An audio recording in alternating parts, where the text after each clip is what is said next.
Hey guys, so this is the macro part. I know I did a little bit of a macro thing with the Pentax and Tote Rocker on that review, but this is going to be, I'm going to look into the macro performance of the Pentax lenses on the GFX with the macro extension tubes that I have here, 1, 2, and 3. So we'll see how that works. A little backstory to this. I used to have the GFX 120 macro, which is an absolutely fantastic lens. Most of my Baustein series that's available as limited prints on my website is shot with that, and it's a great lens, 120. I wouldn't necessarily say it's a great macro lens because of the magnification.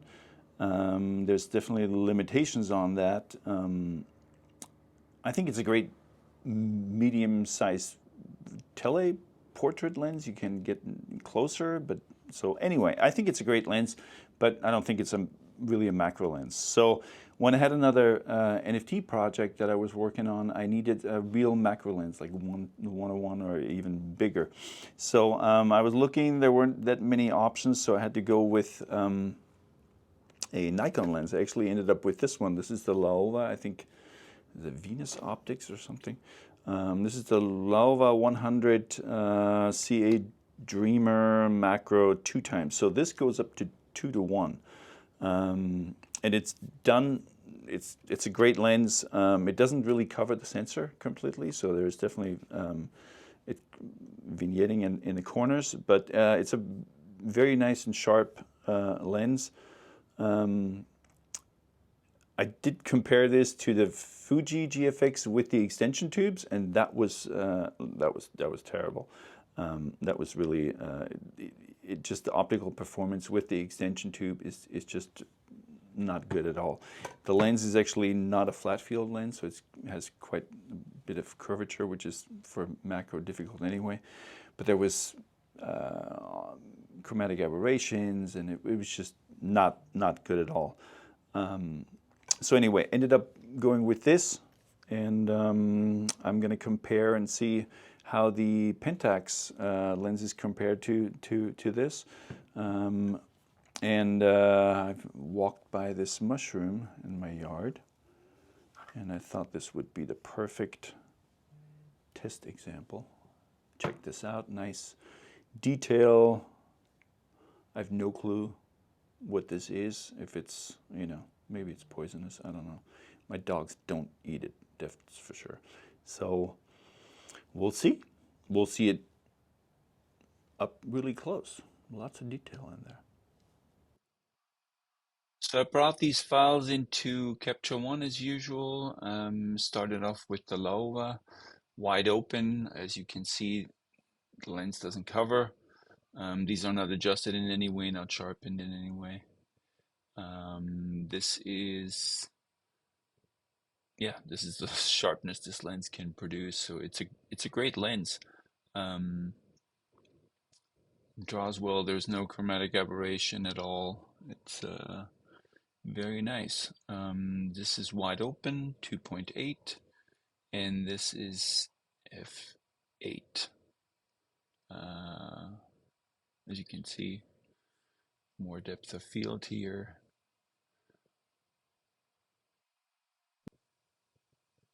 So this is still the Laowa 2.8, and this is pretty much as close as it gets. So this is, yes, very close.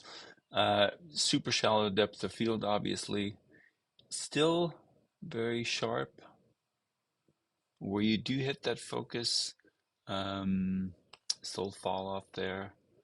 No chromatic aberration, wide open, and f8.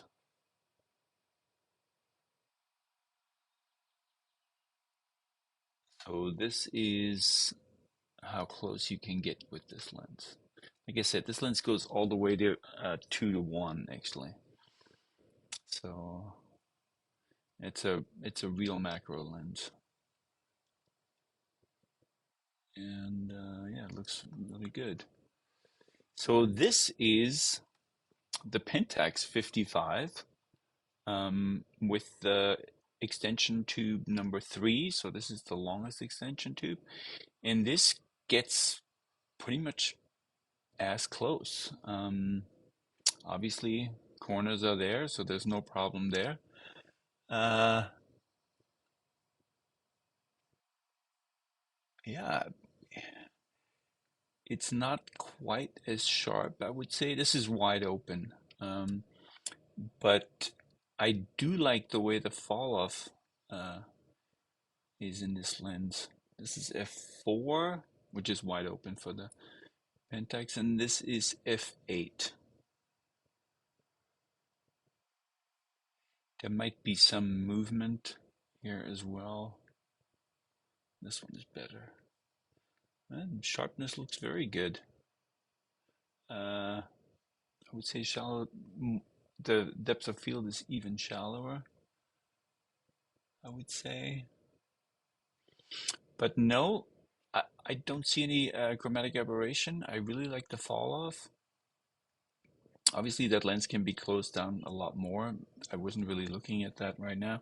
I was looking at fall off, wide open, and just any kind of optical imperfections. Um, this is the 55 with the tube number 2. It's a little further back. Obviously, these once you put the extension tubes on, you pretty much have to focus with moving the tripod closer or back or putting on a different tube. Um, the actual focus is the range is very limited because you're getting you're only using the lens can only do so much. So this is f8. Um, so this would be the 105 with the tube number 3. Obviously, this would be the reason to work with this would be a bigger distance to the uh, object, and the 105 is not. I don't think it's as sharp. Let me see. This is wide open, and this is closed down. It looks pretty good. There's no. Actually, it does. It looks very good. This stuff here. This is not sharpened in any way. I think this would print really nice, I think. Um, Another shot.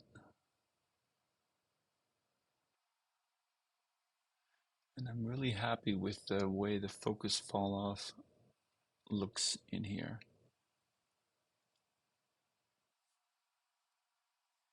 So this would be, okay, this is the 150 wide open tube 1.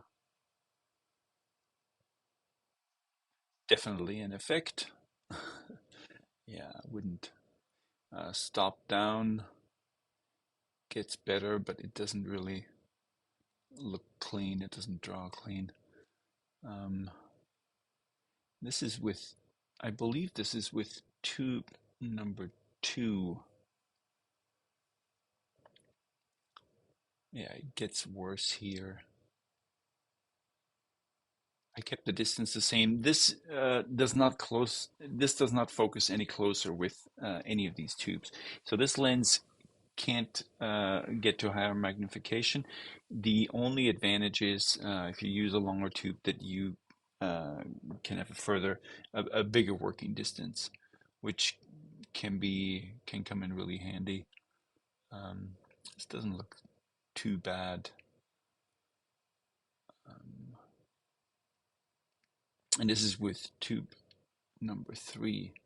Oh, okay. And here we're getting to the limits of the lens. The corners are starting to go on this one. Stop down as well.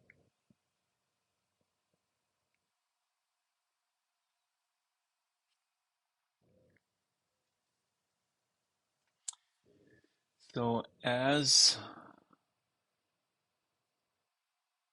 before, I guess, I keep coming back to the 55. Let's see this in comparison. So this is the 55. I'm not sure. This is the 55.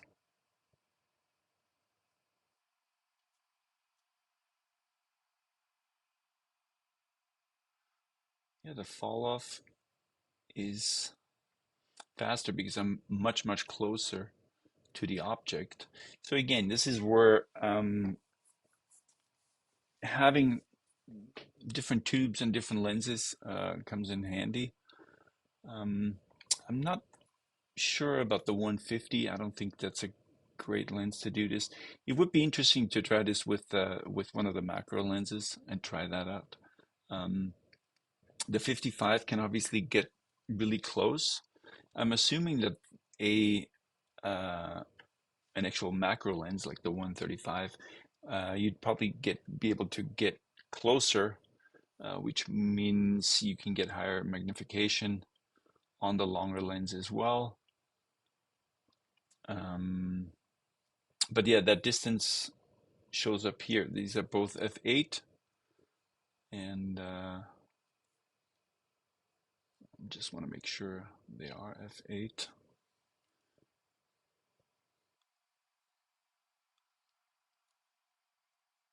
Oh, was that not f8? No, actually, I'm sorry. This is f8, but still, yeah, I think overall this is a more pleasing look. I feel like the out of focus area is actually maybe somewhere in between here. Again, all these lenses, I've shot them wide open and then stopped them down to f8. They all stop down to, I think they all go to 32. No, never mind. The 150 goes to 22, which obviously I wouldn't stop down that far anyway for diffraction. Yeah, and the Laowa, which is the most modern lens, and it's a very, very good lens. Uh, Looks great, just doesn't cover. Okay, so after looking at these files, I have to say that in macro there's a couple of things that are really important, or depending on the job. Image magnification and working distance, obviously. And being able to work around to find the right crop. And one lens might not do all of these things. The Laowa is a great lens. Obviously, it doesn't cover the whole sensor. If it did, it would probably be the perfect lens, but it doesn't cover the whole sensor. The 120 macro GF lens doesn't have the magnification, so it's unfortunately not a great lens. That doesn't work at all with extension rings, in my opinion. This working with the Pentax system has been great. The adapter works well. Obviously, it even gives me tilt and shift. The extension rings work really well. I did end up ordering the 135 macro Pentax lens for the system. I think it'll give me good image magnification at a good working distance, and I think it'll make it pretty easy to find the right crop and work with the right crop using the rings. The 55 is a great lens, as said before, it's great. Unfortunately, working distance and getting the right crop is not that easy. You really have to just change the rings to, maybe this lens would work with a bellows system, where you're able to just slide it back and forth. The 150 optically just isn't really there, so that was more of an effect. And again, it doesn't have the magnification. The 105 was okay. Didn't really, yeah. Like I said, I think the 135 is going to be the best all around. performer it should be. It's also a macro lens made for a macro. So I will review that when I get it. This Pentax system has been great on the GFX. So if you guys made it this far, thanks for watching. There will be more coming up.